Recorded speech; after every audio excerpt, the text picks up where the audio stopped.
क्या वाकई ये दुनिया की खतरनाक किताब है? इस किताब को पढ़ने वालों के साथ क्या होता है और दुनिया के कई मुल्कों में इस किताब पर पाबंदी क्यों लगा दी गई? कि इस किताब को जिन्नात ने या किसी दूसरी दुनिया की मखलूक ने लिखा है? इस किताब में किन कदीम उलूम को लिखा गया है और ऐसे किस राज से पर्दा उठाया गया है जिससे इंसानियत अब भी ना वाकिफ है? आखिर ये कौन सी किताब है और ये इतनी पुरअसरार क्यों है?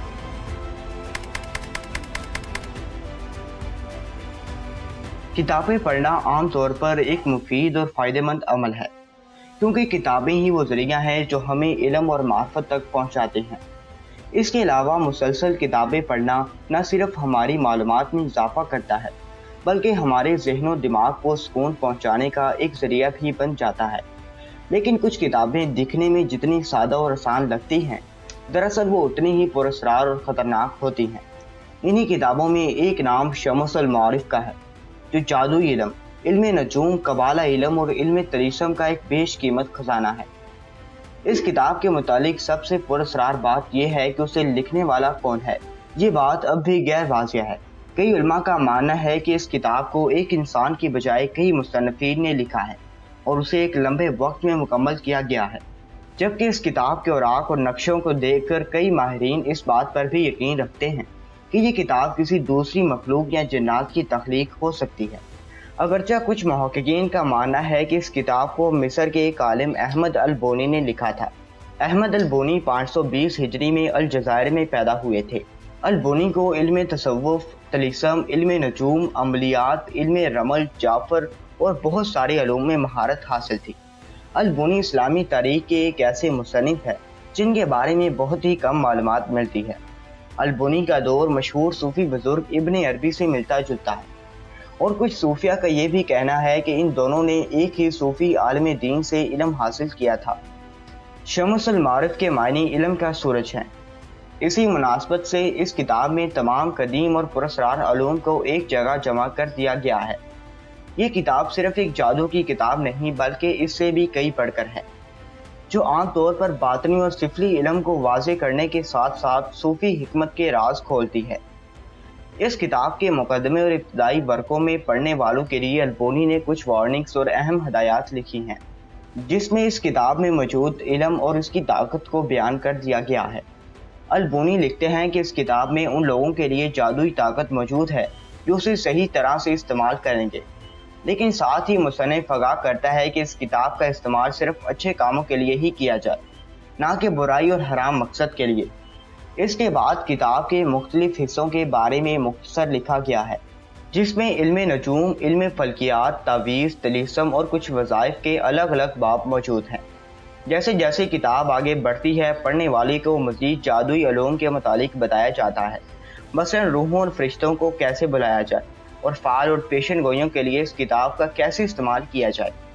अल बोनी ने जिन उलूम और तिलिस्माती मालूमात को इस किताब में तहरीर किया है, ये इन्होंने कहाँ से हासिल किया था, इसके मुतालिक इन्होंने एक वाक़या लिखा है, जिसके मुताबिक अल बोनी को मिस्र के एहराम के अंदर एक ताबूत मिला था, जिसके अंदर कई जादुई और कदीम उलूम की किताबें मौजूद थी। वो किताबें किसने लिखी थी और वो एहराम मिस्र के अंदर क्यों छुपा दी गई थी, ये कोई नहीं जानता। जबकि बास ने लिखा है कि खुद जिन इनके अंदर आकर इस किताब को लिखा करते थे। इस किताब में बताया गया है कि अरबी के कई अल्फाज और अदात ऐसे हैं जिनमें जादुई ताकत है। अल बोनी इस इल्म को इल्म हरूफ कहते हैं, यानी अल्फाज से जादुई ताकत हासिल करना। इस किताब में वो तमाम चीज़ें मौजूद हैं जिनका ताल्लुक जादू से है, ख्वाह वो किसी दुश्मन को तबाह करना हो या फिर किसी की मोहब्बत पानी हो, किसी बीमारी से शफायाब होना हो या फिर मानो दौलत हासिल करना हो। ये तमाम चीज़ें इस किताब में बाकायदा ख़ास तरीक़ों से सिखाई गई हैं। इस किताब के ख़ास हिस्से में जिन्नात के नाम भी बताए गए हैं। साथ ही ये भी बताया गया है कि वो कैसे रहते हैं और अगर इंसान को जिन से शादी करनी हो तो इसका तरीक़ेकार क्या है। अगर किसी जिन पर काबू पाना हो तो वो कैसे पाया जा सकता है। ये सब कुछ इस किताब में मौजूद है। अल बोनी मज़ीद लिखते हैं कि इस किताब में लिखे गए उलूम का इस्तेमाल सिर्फ माहिरीन सूफिया और रूहानी आलम को ही करनी चाहिए और ये आम लोगों के लिए बिल्कुल भी नहीं है, क्योंकि इन अमलियात में जान का ख़तरा भी लाहक हो सकता है। शमसुल मारिफ के मुतालिक ये मशहूर था कि जो शख्स भी इस किताब को पढ़ने की कोशिश करता या तो वो पागल हो जाता या फिर जिन्नात उस पर हावी हो जाते, क्योंकि इस किताब के ज़रिए जिन्नात को काबू में लाया जा सकता था। इसलिए जिन्नात इस किताब की हिफाजत किया करते थे ताकि कोई उसे पढ़ ना सके। बाज़ लोगों का कहना है कि जब भी वो इस किताब को खोलकर पढ़ने की कोशिश करते हैं तो एक खौफनाक शोला ज़ाहिर होता है जिसे देखकर पढ़ने वाला बेहोश हो जाता है। यही वजह है कि इस किताब की तसनीफ़ की 100 सालों बाद तक ये किताब किसी ने भी नहीं पढ़ी थी, क्योंकि इसे पढ़ने वाला किसी न किसी आफत में मुब्तला हो जाता था। कई अरसे तक ये किताब सिर्फ एक नुस्खे पर लिखा रहा, जिसे हरण के खून से एक खाल पर लिखा गया था, क्योंकि अलबूनी की मौत के बाद ये किताब पुरअसरार तौर पर कहीं गायब हो गई और फिर ये किसी को ना मिल सकी।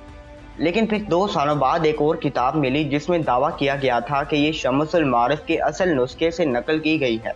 इस वक्त ये नुस्खा मोहम्मद बिन अली बिन जाहिद के पास था, जो इस दौर का एक मालदार ताजर था। कहते हैं कि आमलीन ने इस किताब के कुछ हिस्से को निकाल दिया, इसमें रद्दो बदल कर दी। दरअसल इन्होंने इस किताब के उन हिस्सों को निकाला था जिसे पढ़ने से जिन्नात लोगों पर हावी हो जाया करते थे, और फिर इस किताब के कई नुस्खे बना दिए गए। लिहाजा आज बाजार में दस्तयाब शमसुल मारिफ नामी इस किताब में बड़ी हद तक तब्दीली आ चुकी है, और ये वो किताब नहीं जिसे अलबूनी ने लिखी थी। लेकिन अब भी इस किताब में मौजूद तिलिस्माती और काले अलूम की वजह से कोई आम शख्स इस किताब को पूरी तरह नहीं समझ सकता, और इसकी कोशिश करने वाले पागलपन, मिर्गी या जुनून का शिकार हो जाया करते। यही वजह है कि आज सऊदी अरब और दुनिया की कई मुल्कों और इलाकों में इस किताब पर पाबंदी लगा दी गई है। बहुत सारे उलमा अलबूनी और इसकी इस तसनीफ़ को पूरी तरह से गैर इस्लामी और कुफर करार देते हैं। इसकी एक वजह यह है कि शमसुल मारिफ में यहूदी कबाला जादू, मसीही बदनी जादू और सलमानी जादू के नश्क और अमलियात मिलते हैं। अलबूनी के इस इल्म को कई लोगों ने हासिल करने की कोशिश की और इस किताब में मौजूद अमलियात पर महारत हासिल की, लेकिन इन तमाम लोगों के साथ अजीब व गरीब हादसात पेश आए, जिसकी एक मिसाल अल हुसैन अल फल्की है। अल फल्की मिस्र का एक मशहूर मैजिशियन और इल्म नजूम का माहिर था। कहा जाता है कि अल हुसैन अल फल्की के पास शमसुल मारिफ का वो गुमशुदा हिस्सा था, और इसी हिस्से को पढ़कर अल फल्की जादू करने में कमाल रखता था।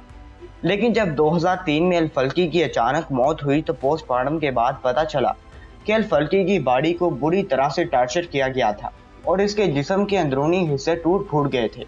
माना जाता है कि इसकी मौत किसी जिन के हाथों से हुई थी, क्योंकि अगर किसी अमलियात पर कामयाबी ना मिले तो जिन उस इंसान को ही मार डालता है, और अल फल्की के साथ भी यही हुआ था। शमसुल मारिफ में मौजूद अमलियात और कबाला जादू नहायत ही खतरनाक और बुरा अमल है, जिससे बचना और दूर रहना ही बेहतर है। ये किताब शायद दुनिया की सबसे पुरअसरार किताब है, जिसमें मौजूद अमलियात का छुपा रहना ही इंसानियत के लिए बेहतर है। प्यारे दोस्तों, मुझे उम्मीद है ये वीडियो आपको पसंद आई होगी। वीडियो पसंद आने की सूरत में इसे लाइक करें और हमारे चैनल को सब्सक्राइब करें। मिलता हूँ एक और इस्लामिक और इन्फॉर्मेटिव वीडियो के साथ, तब तक के लिए अल्लाह हाफिज़।